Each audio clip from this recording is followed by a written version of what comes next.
भीष्म पितामह की संपूर्ण कहानी पूर्व जन्म से मृत्यु तक। भीष्म पितामह पूर्व जन्म में कौन थे, किसके श्राप के कारण उन्हें मनुष्य योनि में जन्म लेना पड़ा, उनके गुरु कौन थे और उन्हें क्यों अपने ही गुरु से युद्ध करना पड़ा।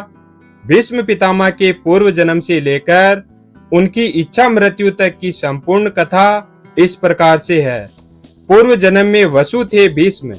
महाभारत के आदि पर्व के अनुसार एक बार पृथु आदि वसु अपनी पत्नियों के साथ मेरु पर्वत पर भ्रमण कर रहे थे। वहां वशिष्ठ ऋषि का आश्रम भी था। एक वसु पत्नी की दृष्टि ऋषि वशिष्ठ के आश्रम में बंधी नंदिनी नामक गाय पर पड़ी। उसने उसे अपने पति दो नामक वसु को दिखाया और कहा कि वो ये गाय अपनी सखियों के लिए चाहती है। पत्नी की बात मानकर दो ने अपने भाइयों के साथ उस गाय का हरण कर लिया। जब महर्षि वशिष्ठ अपने आश्रम पर आए तो उन्होंने दिव्य दृष्टि से सारी बात जान ली। वसुओं के इस कार्य से क्रोधित होकर ऋषि ने उन्हें मनुष्य योनि में जन्म लेने का श्राप दे दिया।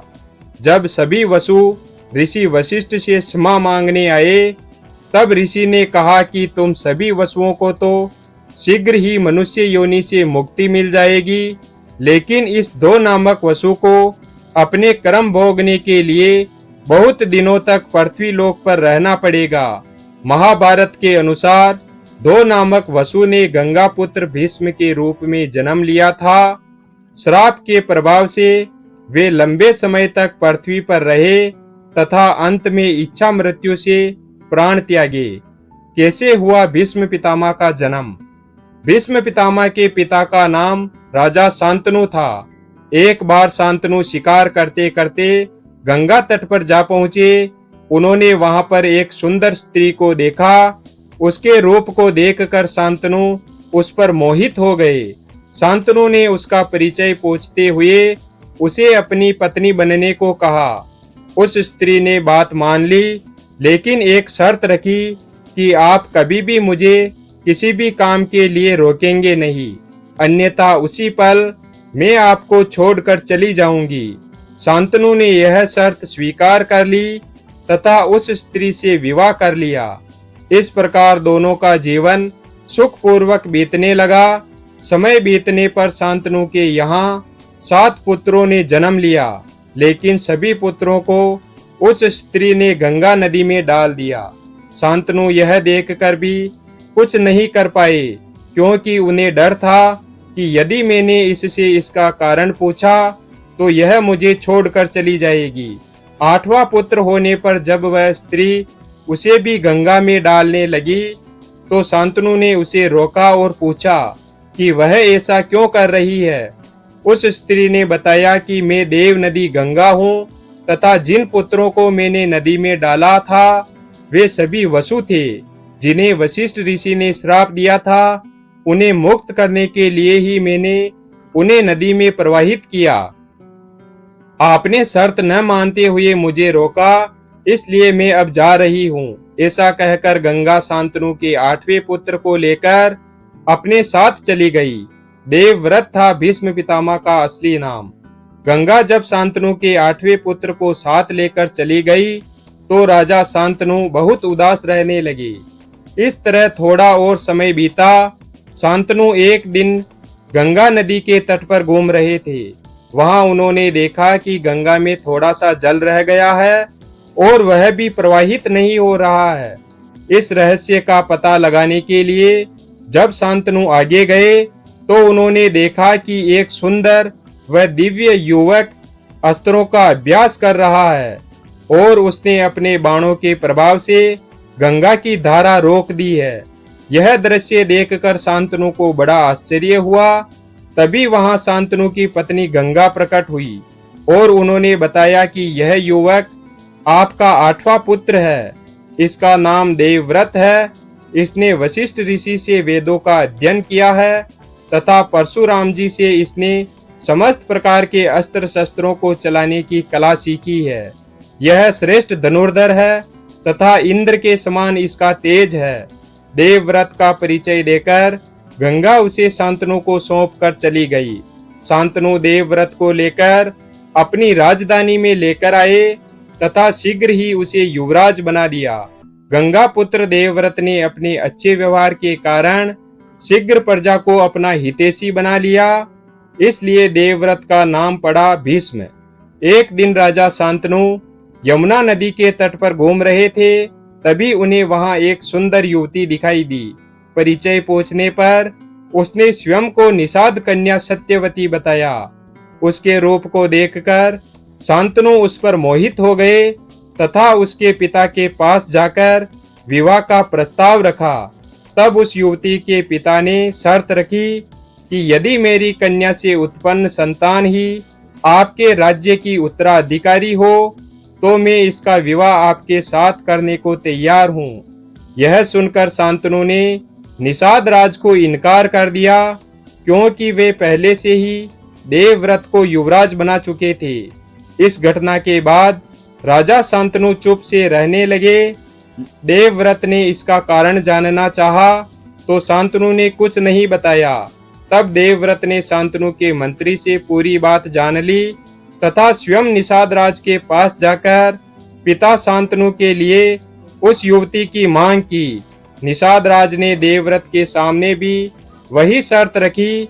तब देवव्रत ने प्रतिज्ञा लेकर कहा कि आपकी पुत्री के गर्भ से उत्पन्न महाराज शांतनु की संतान ही राज्य की उत्तराधिकारी होगी। तब निषाद राज ने कहा, यदि तुम्हारी संतान ने मेरी पुत्री की संतान को मारकर राज्य प्राप्त कर लिया तो क्या होगा? तब देवव्रत ने सबके सामने अखंड ब्रह्मचर्य की प्रतिज्ञा ली तथा सत्यवती को ले जाकर अपने पिता को सौंप दिया। तब पिता शांतनु ने देवव्रत को इच्छा मृत्यु का वरदान दिया।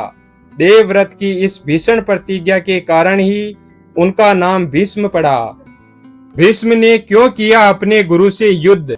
महाभारत के अनुसार भीष्म काशी में हो रहे स्वयंवर से काशीराज की पुत्रियों अंबा, अंबिका और अंबालिका को अपने छोटे भाई विचित्रवीर्य के लिए उठा लाए थे। तब अंबा ने भीष्म को बताया कि वह मन ही मन किसी और को अपना पति मान चुकी है। तब भीष्म ने उसे ससम्मान छोड़ दिया, लेकिन हरण कर लिए जाने पर उसने अंबा को अस्वीकार कर दिया। तब अंबा भीष्म के गुरु परशुराम के पास पहुंची और उन्हें अपनी व्यथा सुनाई।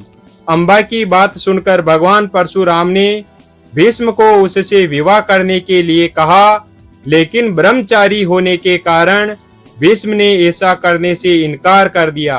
तब परशुराम और भीष्म में भीषण युद्ध हुआ और अंत में अपने पितरों की बात मानकर भगवान परशुराम ने अपने अस्त्र रख दिए। इस प्रकार इस युद्ध में न किसी की हार हुई न किसी की जीत। अगले जन्म में अंबा ने शिखंडी के रूप में जन्म लिया और भीष्म की मृत्यु का कारण बनी। भीष्म ने दिलाया था श्री कृष्ण को क्रोध। जब पांडवों व कौरवों का युद्ध प्रारंभ हुआ, उस समय कौरवों के सेनापति भीष्म पितामह ही थे। युद्ध के तीसरे दिन भीष्म पितामह ने पांडवों की सेना पर भयंकर बाण वर्षा कर भयभीत कर दिया। यह देखकर श्री कृष्ण ने अर्जुन से कहा कि वह भीष्म पितामह से युद्ध करे। अर्जुन और भीष्म पितामह में भयंकर युद्ध हुआ, लेकिन थोड़ी देर बाद अर्जुन युद्ध में ढीले पड़ गए और पांडवों की सेना में भगदड़ मच गई। यह देखकर श्री कृष्ण को बहुत क्रोध आया और वे रथ से उतर गए।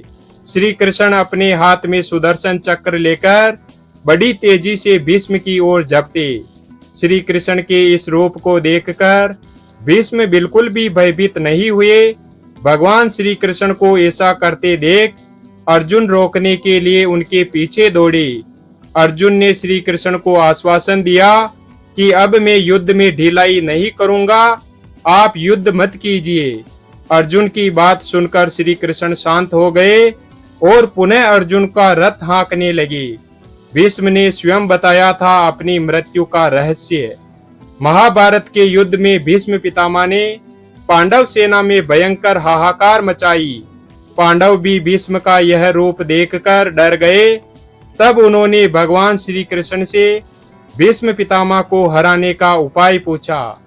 तब भगवान श्री कृष्ण ने कहा कि यह उपाय तो स्वयं भीष्म ही बता सकते हैं। तब पांचों पांडव भगवान श्री कृष्ण के साथ भीष्म पितामह से मिलने गए और उनसे पूछा कि आपको युद्ध में कैसे हराया जा सकता है। तब भीष्म ने बताया कि तुम्हारी सेना में जो शिखंडी है वह पहले एक स्त्री था, बाद में पुरुष बना। अर्जुन यदि शिखंडी को आगे करके मुझ पर बाणों का प्रहार करे, वह जब मेरे सामने होगा तो मैं बाण नहीं चलाऊंगा। इस मौके का फायदा उठाकर अर्जुन मुझे बाणों से घायल कर दें। इस प्रकार मुझ पर विजय प्राप्त करने के बाद ही तुम यह युद्ध जीत सकते हो। ऐसे हुई भीष्म पितामह की पराजय। महाभारत युद्ध के 10वें दिन भी भीष्म पितामह ने पांडवों की सेना में भयंकर तबाही मचाई। यह देखकर युधिष्ठिर ने अर्जुन से भीष्म पितामह को रोकने के लिए कहा। अर्जुन शिखंडी को आगे करके भीष्म से युद्ध करने पहुंचे। शिखंडी को देखकर भीष्म ने अर्जुन पर बाण नहीं चलाए और अर्जुन अपने तीखे बाणों से भीष्म पितामह को बींधने लगे। इस प्रकार बाणों से छलनी होकर भीष्म पितामह सूर्यास्त के समय अपने रथ से गिर गए। उस समय उनका मस्तक पूर्व दिशा की ओर था। उन्होंने देखा कि इस समय सूर्य अभी दक्षिणायन में है, अभी मृत्यु का उचित समय नहीं है। इसलिए उन्होंने उस समय अपने प्राणों का त्याग नहीं किया। युधिष्ठिर को दिया धर्म ज्ञान। महाभारत युद्ध की समाप्ति के बाद भगवान श्री कृष्ण ने युधिष्ठिर से कहा कि इस समय भीष्म पितामह बाणों की सैया पर है। आप उनके पास चलकर उनके चरणों को प्रणाम कीजिए और आपके मन में जितने भी संदेह हो उनके बारे में पूछ लीजिए। श्री कृष्ण की बात मानकर युधिष्ठिर भीष्म पितामह के पास गए और उनसे धर्म, अर्थ, काम और मोक्ष का ज्ञान प्राप्त किया। युधिष्ठिर को ज्ञान देने के बाद भीष्म पितामह ने उनसे कहा कि अब तुम जाकर न्याय पूर्वक शासन करो। जब सूर्य उत्तरायण हो जाए उस समय फिर मेरे पास आना। ऐसे त्यागे भीष्म पितामह ने अपने प्राण। जब सूर्य देव उत्तरायण हो गए तब युधिष्ठिर सहित सभी लोग भीष्म पितामह के पास पहुंचे। उन्हें देखकर भीष्म पितामह ने कहा कि इन तीखे बाणों पर शयन करते हुए मुझे 58 दिन हो गए। उन्होंने श्री कृष्ण को संबोधित करते हुए कहा कि अब मैं प्राणों का त्याग करना चाहता हूँ। ऐसा कहकर भीष्म पितामह कुछ देर तक चुपचाप रहे। इसके बाद वे मन सहित प्राण वायु को क्रमशः अलग अलग धारणाओं में स्थापित करने लगे। भीष्म पितामह का प्राण उनके जिस अंग को त्याग कर ऊपर उठता था उस अंग के बाण अपने आप निकल जाते और उनका घाव भी भर जाता। भीष्म पितामह ने अपने देह के सभी द्वारों को बंद करके प्राण को सब ओर से रोक लिया। इसलिए वह उनका मस्तक ब्रह्मरंध्र फोड़कर आकाश में चला गया। इस प्रकार भीष्म पितामह के प्राण आकाश में विलीन हो गए। वीडियो अगर पसंद आया हो तो वीडियो को लाइक और चैनल को सब्सक्राइब करें और अपने दोस्तों के साथ शेयर करें। धन्यवाद। और कमेंट बॉक्स में जय श्री कृष्णा अवश्य लिखें।